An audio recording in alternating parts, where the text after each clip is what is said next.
Hello everyone, welcome back to Lakshya academy. आप सभी का स्वागत है लक्ष्य अकेडमी के इस प्लेटफॉर्म पे, जहाँ पे हम आरपीएस ग्रेड 1 फर्स्ट ग्रेड की जो आपके टीचर्स की वैकेंसी आई है उसके लिए previous year question paper solve कर रहे हैं इकोनॉमिक्स का।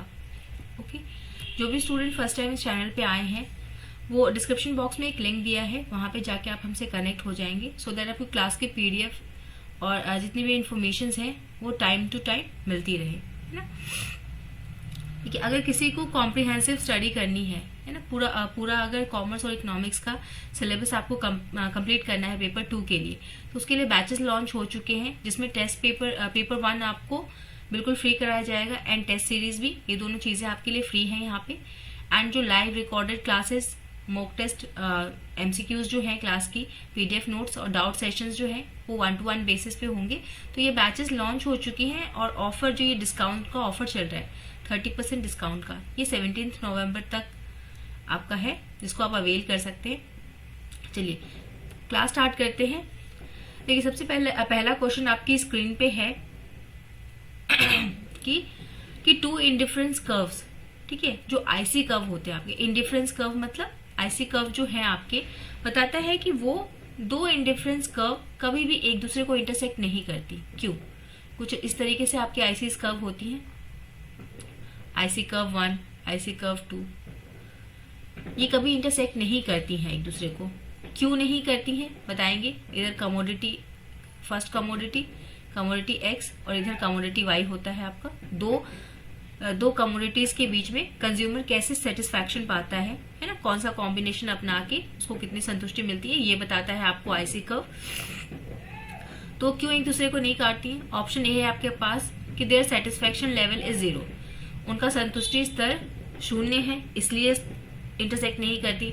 उनकी ढलान समान है, स्लोप एक समान है इसलिए इंटरसेक्ट नहीं करती। थर्ड है they represent the same level of satisfaction, इसलिए नहीं करती। या फिर two indifference curve can not represent the same level of satisfaction. Answer tick करेंगे।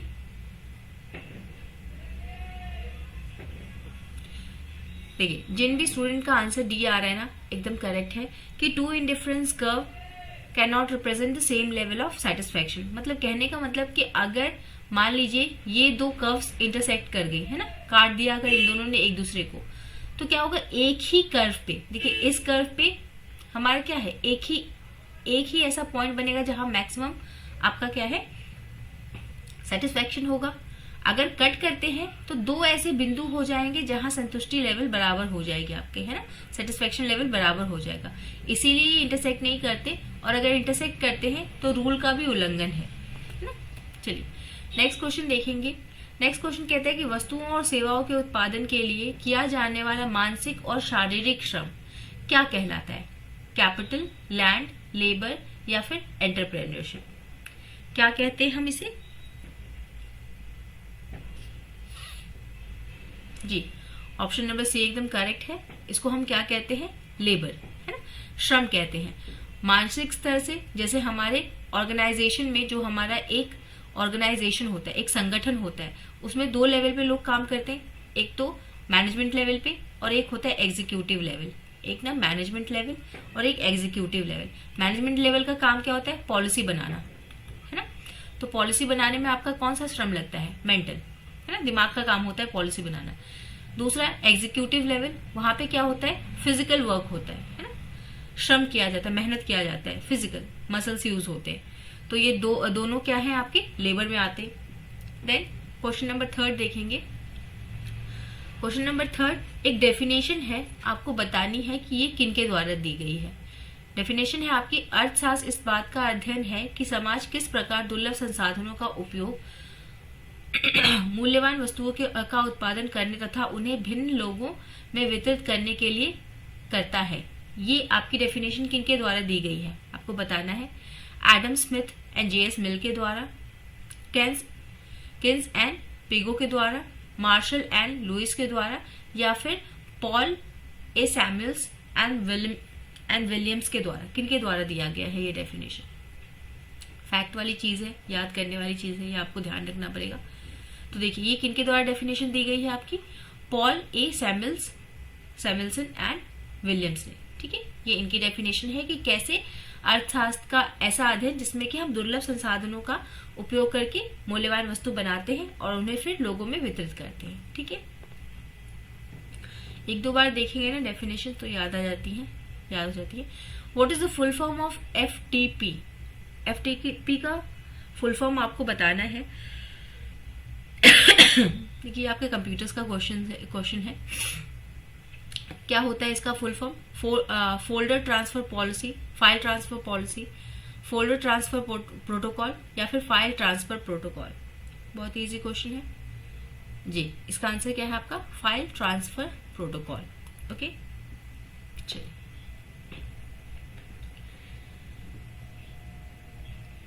नेक्स्ट क्वेश्चन है आपका कंज्यूमर सरप्लस से।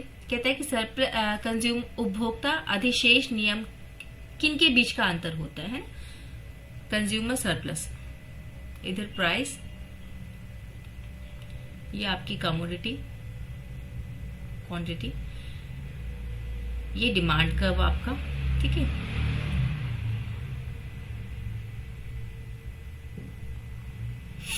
देखिए ये P1, ये P2। ये आपको बताना है कि ये कंज्यूमर सरप्लस जो है ये किसके बीच में अंतर होता है। What consumer is willing to pay and actually pays the price of purchase good and its substitute, ये तो कतई नहीं हो सकता। The price elasticity and actual price, नहीं। नन ऑफ दिस तो बिल्कुल भी नहीं, एक है। देखिए ये क्या होता है आपका कंज्यूमर सरप्लस, क्या होता है आपका कि what a consumer is willing to pay and what he actually pays, है ना। वो क्या देना चाहता है और एक्चुअली में वो क्या दे रहा है ना, उसी को हम क्या बोलते हैं? Consumer surplus. ग्राफ पे ये कुछ इस तरीके से आपका दिखता है। ये दोनों प्राइसेस में जो डिफरेंस है कि एक्चुअल प्राइस क्या है और वो कितना देना चाहता है, दोनों के बीच का जो अंतर होता है वो आपका कंज्यूमर सरप्लस कहलाता है। देखिए ये आ गया आपका स्टेट स्पेशल से, है ना, राजस्थान स्पेशल से आ गया। हमने प्रीवियस क्लासेस से बातें की है कि अगर किसी भी स्टेट का आप एग्जाम देते हो तो उसका स्टेट के बारे में आपको पूरी अच्छी खासी नॉलेज होनी चाहिए। उसके स्कीम्स क्या क्या चल रहे हैं, उसका पॉलिटिकल स्ट्रक्चर क्या चल रहा है अभी, मतलब सीएम कौन है, करंट गवर्नर कौन है, फाइनेंस मिनिस्टर कौन है, ये सारी चीजें, है ना। उसका जो फाइनेंशियल बजट प्रेजेंट हुआ, बजट क्या है, इकोनॉमिक सर्वे क्या है, ये सारी चीजों की आपको जानकारी होनी चाहिए, है ना। थोड़ी बहुत एटलीस्ट तो होनी ही चाहिए, बेसिक चीजें। ये स्कीम्स वगैरह तो जरूर ध्यान रख लें क्योंकि ये करंट की चीजें होती हैं। कह रहे जीवन धारा योजना जो है किससे संबंधित है? Insurance for poor, electricity for poor, health facility and well construction for irrigation, सिंचाई के लिए कुओं का निर्माण, किससे रिलेटेड है आपका? देखिए धारा से याद रखेंगे जी, जिनका भी डी है, D is the correct answer. जीवन धारा मतलब क्या कि इरिगेशन के लिए यहाँ पे कुएं खोदने का ये लक्ष्य रखा गया। ठीक है, 100 वेल्स खोदे जाएंगे for irrigation purpose. Next question है आपका कि जो सर्वेज होते हैं, सर्वे, पोल, इंटरव्यू, ओके, डेल्फी तकनीक, फोकस समूह, है ना, ये सारे जो हैं ये सारे किसके अंदर आते हैं आपके, है ना। Primary quantitative data, primary qualitative data, secondary quantitative या सेकेंडरी क्वालिटेटिव, किसके अंदर आते हैं ये? देखिए सर्वेज, पोल, इंटरव्यू ये सब पर्सनल लेवल पे होते हैं। यानी कि एक चीज तो हमको क्लियर है कि ये प्राइमरी होता है ना, मतलब जो एकदम सीधा सोर्स से आए, है ना। जैसे आपका न्यूज़पेपर से आप इंफॉर्मेशन पढ़ते हैं तो कहीं और का सूत्र होता है, आप बुक पढ़ते हैं कहीं और का सूत्र होता है, लेकिन आप अगर डायरेक्ट किसी से कोई बात पूछ ले, है ना, तो वो डायरेक्ट सोर्स होता है। एक होता है बीच में किसी चीज का आ जाना, जैसे कि किसी टीचर ने किसी स्टूडेंट को आपके बारे में कहा, फिर उस स्टूडेंट ने आपको कहा, तो ये 3 लेवल हो गया, ये सेकेंडरी हो गई। ठीक है, और डायरेक्ट अगर टीचर ने आपको कोई बात कही तो वो क्या है? प्राइमरी है। तो इतना तो है कि ये प्राइमरी है एंड सेकेंड ये क्वालिटेटिव भी होगा। ठीक है, तो आंसर क्या है आपका? प्राइमरी क्वालिटेटिव डाटा यहाँ आपको मिलेगा। नेक्स्ट क्वेश्चन करेंगे। नेक्स्ट क्वेश्चन कहता है कि मुंडेल फ्लेमिंग मॉडल का उपयोग यह तर्क देने के लिए किया जाता है। कौन सा तर्क करने के लिए आपको बताना है? ऑप्शन 1 है आपके पास कि an economy can not simultaneously maintain a fix exchange rate exchange rate and free capital movement and an independent monetary policy. B कहता है कि an economy always maintains a floating exchange rate. C कहता है कि an economy maintains equilibrium. और D कहता है, यहाँ D छूट गया है, D कहता है कि an economy always maintains a fixed capital movement and exchange and fixed exchange rate. बताना है आपको, बताएंगे क्या बताता है मंडेल फ्लेमिंग मॉडल आपको।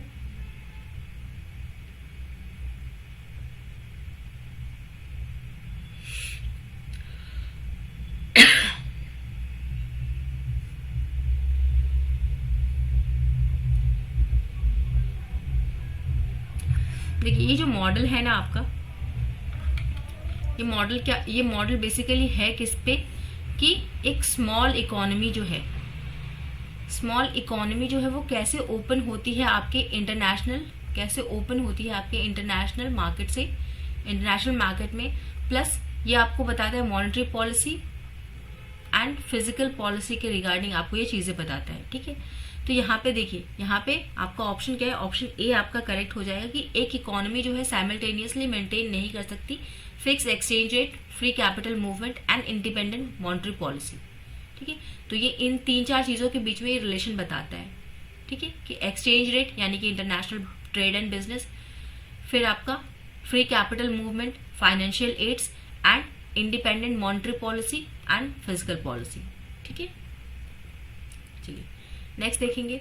नेक्स्ट क्वेश्चन है आपका मोनोपोलिस्टिक। देखिए इनसे काफी क्वेश्चन पूछे गए हैं, एक ही टॉपिक से आपके 4-5 क्वेश्चन पूछे गए हैं। टॉपिक क्या है आपका, फॉर्म्स ऑफ मार्केट। यहाँ से काफी क्वेश्चन पूछे गए। कह रहे हैं कि monopolist able to maximise their profit when, कब वो अपना प्रॉफिट मैक्सिमाइज करते हैं monopolist. His total cost is minimum, उसका टोटल कॉस्ट मिनिमम हो जाए, charges a higher price charge करे, या फिर his average cost is minimum, या फिर उसका एवरेज कॉस्ट जो है वो मिनिमम हो जाए, या फिर his marginal cost is equal to revenue cost. Answer देंगे।